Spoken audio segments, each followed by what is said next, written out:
ya es parte de la casa, ¿no? Es Daniel Dalto. Daniel, bienvenido, buen día, ¿cómo te va? ¿Cómo estás, Gustavo? Buen día. Un saludo para vos y para la audiencia de Radio Chascomús. Bueno, ¿cómo está el día allá en La Plata? Bien, por ahora un poquito ventoso, medio seminublado, pero Ujú. creo que vamos a tener una jornada otra vez de calor, de Bu- temperatura alta. Bárbaro, bárbaro. Bueno, habíamos dicho una milonga, ¿m? Para Sí, hoy. podríamos decir con Homero Mansi y Sebastián Piana, uno de los padres de la milonga criolla, por llamarlo de alguna manera, ¿no? Sí. Y milonga sentimental, que es lo que vamos a escuchar, fundamentalmente para recordar a Piana, con lo que significó Sebastián Piana para nuestra música popular, y también para traer a cuento a un músico que es por quien vamos a escuchar, Fulvio Salamanca, un pianista que en esta formación propia, con intérpretes que formaban parte de su orquesta, pero que fue un emblema, como yo señalaba ayer, en la orquesta del maestro Juan D'Arienzo, porque fue un pianista que en 17 años caracterizó indudablemente a la orquesta de Juan D'Arienzo. Aquellos que son destructores del estilo D'Arienzo, si hay algo que resaltan precisamente es que la orquesta sobresale para muchos en función precisamente de la presencia del pianista. Claro, Pero si te parece, Gustavo, sí. y gracias a Marquitos Cardoso y a Miguelo sobre todo, te propongo que escuchemos a Sebastián Piana en un fragmento de un reportaje dado a la televisión mendocina, ya por cierto hace muchísimos años. Ujú. Y él cuenta en ese segmento breve, eh, bueno, el espíritu de la milonga sentimental, el nacimiento de milonga sentimental de lo que nos estamos ocupando en el día de hoy. ¿Te parece? Dale, lo escuchamos. Por ejemplo, en milonga porteña, la milonga somos los renovadores de ese tipo de milonga, es Mansi y yo. Ya con Mansi habíamos hecho el tango también que se hizo popular, Viejo Ciego. Pero después ya a Mansi se le ocurrió que podíamos hacer una milonga, pero yo tuve que pensar un poquito, porque la milonga prácticamente es una música ya de improvisación, ¿no? Que eran casi todas las milongas que se conocían popularmente, salvo algunas de William, de Julián Aguirre, que tocaban en conciertos de cámara, así, ¿no? Eran todas las que cantaban los payadores, todas muy parecidas entre sí, ¿no? Lo importante era la letra, que ellos decían, a veces como improvisación, a veces como payada. Yo no podía hacer una milonga, reeditar, que ya era una cosa casi corriente, entonces cuando se me ocurrió darle un carácter distinto, y así nació el milonga sentimental, por el año 31, y después milonga del 900, que fueron las dos milongas únicas que grabaron la red. Las demás no pude grabarlas por las circunstancias que conocemos todos. Ahí escuchábamos, ¿no? A Sebastián Piana haciendo referencia. Decía, la milonga es un género o una música improvisada. Sí, él lo consideraba de esa manera, pero naturalmente que, porque respeta un estilo de composición y un estilo eh, que además él lo hace propio, eh, porque después tenemos a Lawrence y Contursi con, por ejemplo, Milonga de mis amores, y que también más o menos eh, termina siendo absolutamente bailable y con una forma por allí en los compases distintos. Yo resalto acá, Gustavo, en Sebastián Piana, lo que tiene que ver con su formación desde joven, desde niño, diríamos, ¿no? Eh, Sobre todo por ser, como muchos, un inmigrante que llega a la Argentina a fines de los 1800 y se instala en el barrio de Almagro, así que va a ser alguien muy porteño, por llamarlo de alguna manera, y su papá, que un poco es el que lo inculca la música, fue muy amigo de Adolfo Pugliese, o sea, el papá de Osvaldo Pugliese, y de Pedro Mafia. Y Pedro Mafia con el tiempo se convertiría en el cuñado de Sebastián Piana.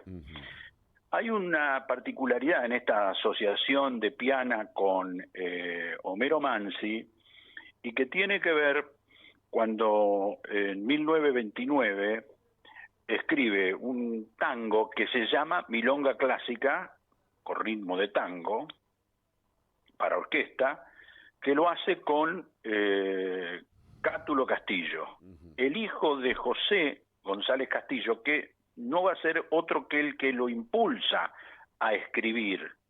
Y el primer tema que escriben va a ser un tema que es muy conocido y que ganó un concurso. En realidad fue el segundo premio de ese concurso, porque el primero fue un tango que se llamó El Ramito, y que era de Juan de Dios Filiberto. Digo que ese tango primero tuvo un título que se llamó El ciego del violín. Los versos naturalmente eran de Homero Mansi. Lo estrenó en una obra que se llamó Patadas y Serenatas en el barrio de Las Latas, Roberto Fugazó, y después se iba a titular definitivamente Viejo Ciego, un tango hermoso. Sí, muy conocido, sí. Exactamente. Bueno, dentro de la colaboración con Mansi, allá por 1931, entonces llega esta Milonga Sentimental, le siguieron Milonga del 900, Milonga Triste, sí, es linda esa también. Después una Juan Manuel, que es Juan Manuel de Rosas, Milonga de los Fortines, Pena Mulata, Milonga de Puente Alsina, Canción por la Niña Muerta, y los tangos El Pescante y De Barrio.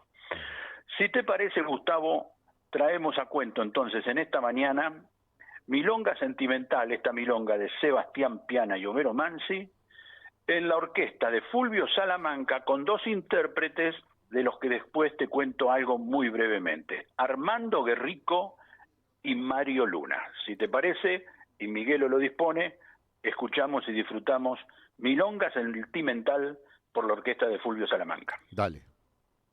Escuchando la orquesta de Fulvio Salamanca y esta Milonga Sentimental, conjuntamente, Fulvio Salamanca y Homero Mansi son los que hicieron la Milonga Sentimental, y a partir de... Piana y Mansi, perdón, la orquesta sí, era de Fulvio Salamanca, ¿no? Con Guerrico y Luna. La verdad, te lo decía, no los había escuchado nunca, Daniel. Sí, Armando Guerrico, te digo rápido antes de volver sobre Salamanca, nació con el nombre de Armando Ambúrzolo, por lo tanto te das cuenta que el nombre artístico era inevitable, ¿no? Porque generalmente esto pasaba, los cantores prácticamente tenían que modificar sus nombres y apellidos de nacimiento. Sí. Nació en Capital Federal, pero se crió y vivió en Quilmes, o sea que desde allí que él empezó a su gusto por el canto.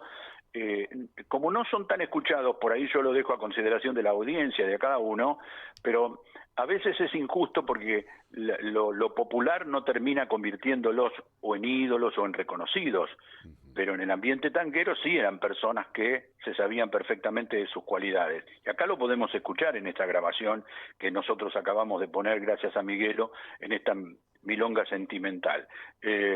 Así que en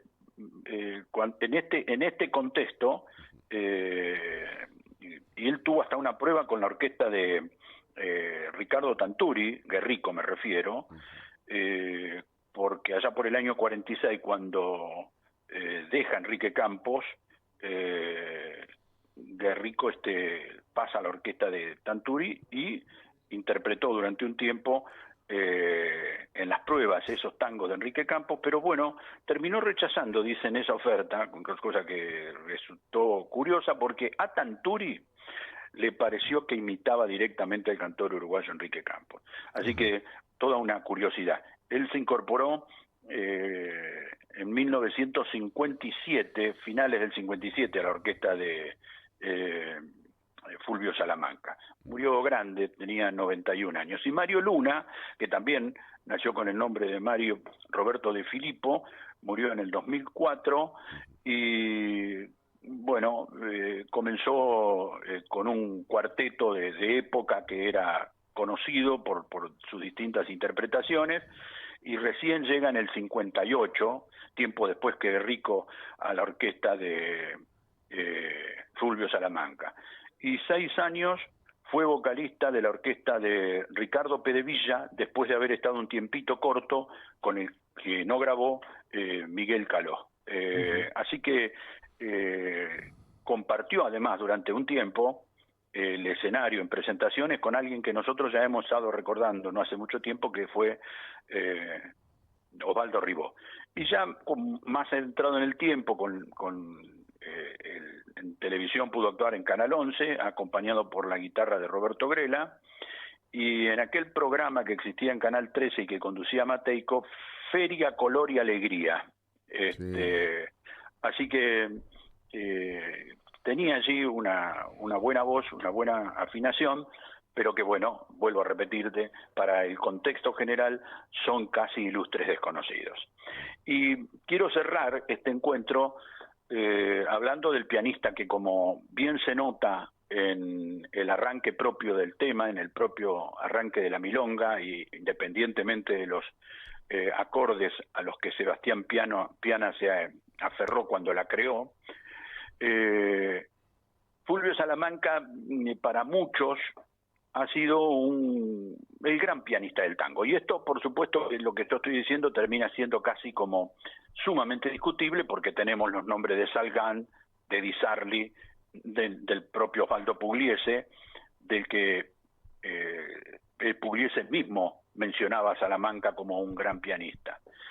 Y como ya te decía, los que detestan a D'Arienzo atenúan un tanto esas críticas cuando se les recuerda que durante esos 17 años que permaneció en la orquesta significó la impronta que tenía precisamente esa orquesta desde el piano con Fulvio Salamanca. Y además, Pugliese, que se le decía populista, comercial, demagogo, tenía, podríamos decir, alguna virtud, y la virtud era que ni sus enemigos más enconados van a desconocer a D'Arienzo, que sabía mucho de tango, que sabía mucho de música y sabía rodearse de excelentes músicos.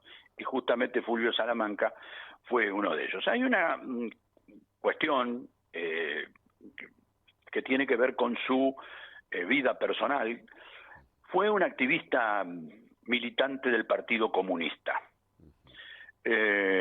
Y naturalmente esta actividad en nuestros gobiernos de facto siempre ha sido vista de una manera terminante y abominable, por llamarlo groseramente. Él tiene un hecho en donde, como en muchas cuestiones los militares se ocupaban de difamar o de generar sobre la persona que habían marcado, este término no es muy por ahí adecuado, pero que habían señalado, algún grado de culpabilidad extrema para poder actuar en consecuencia. Resulta ser que se conoce que Palito Ortega estaba siendo extorsionado, por supuesto, esto lo había hecho circular el gobierno militar, con el secuestro de uno de los hijos. Es decir, si no hay tanta plata, las consecuencias las va a pagar uno de tus hijos. Sabemos la familia que tiene Palito Ortega, sí, ¿no? Cierto, sí. Bueno, esa provocación era tan burda. Palito Ortega no tenía noción de dónde venía, tenía una idea clara del porqué y del contexto, y accede a pagar ese rescate y le señalan un lugar. A ese lugar había sido llevado, engañado también, como a la espera de un encuentro circunstancial, Fulvio Salamanca. Cuando Palito Ortega llega para pagar el rescate, se encuentra con Fulvio Salamanca. Y ahí se comienza a desentramar esto que se había ideado, esto que se había planeado, porque era un músico reconocido por su actuación en el tango y fundamentalmente con la orquesta del maestro D'Arienzo, y también al mismo tiempo porque el otro partícipe circunstancial de este hecho que cuenta el periodista santafesino Manuel Adet, esta historia que yo estoy ahora compartiendo con ustedes, dice, pero esto no puede ser, esto no encaja. El tema que con el tiempo ninguno se ocupó de aclarar definitivamente esta situación. Ninguno salió a decir involucraron a Salamanca, ni Palito Ortega ni el propio Salamanca. Las cosas transcurrían en el silencio oscuro de lo que las dictaduras determinaban. Una triste historia, digo, con las generalidades de las circunstancias tan particulares del momento, ¿no?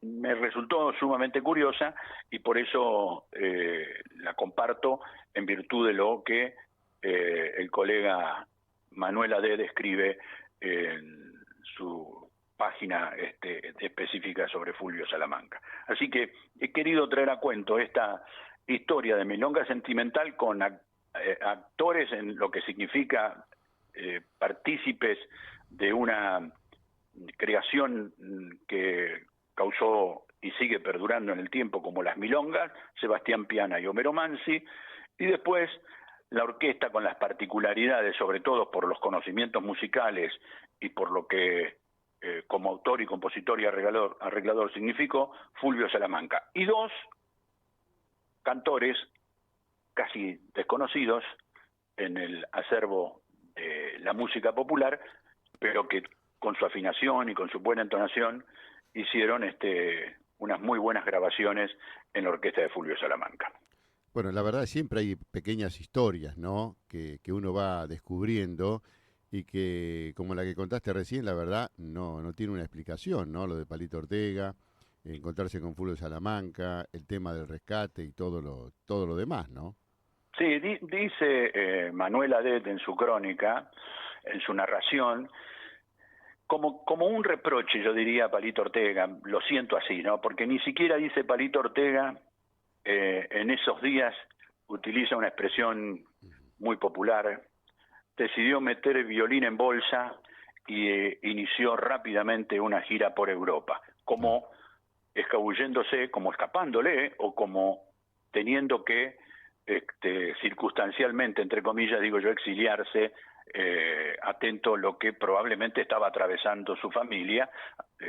Recordemos la popularidad desde los 60 de Palito Ortega y todo lo que significaba el clan familiar, ¿no? Y lo que sigue significando hoy en día, ¿no? Claro, seguramente Palito Ortega no dijo nada porque sabía un montón de cosas y se dio cuenta que tenía que hacer, no preguntar y hacer la gira, ¿no?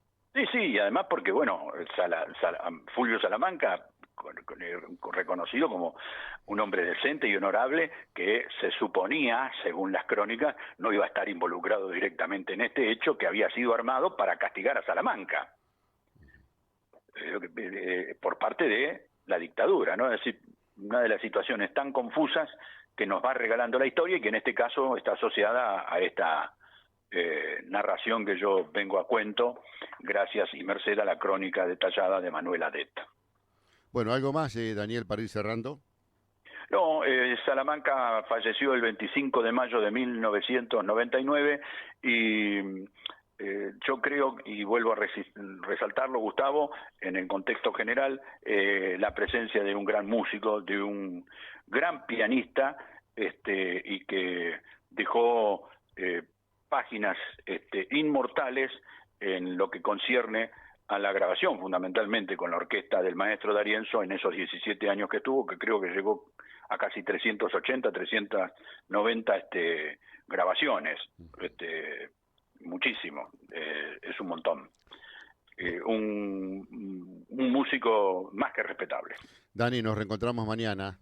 Así es, con el agradecimiento a todos, nos reencontramos mañana. Un abrazo. Gracias, Daniel. Un abrazo. Daniel Dalto pasó por AM 1520.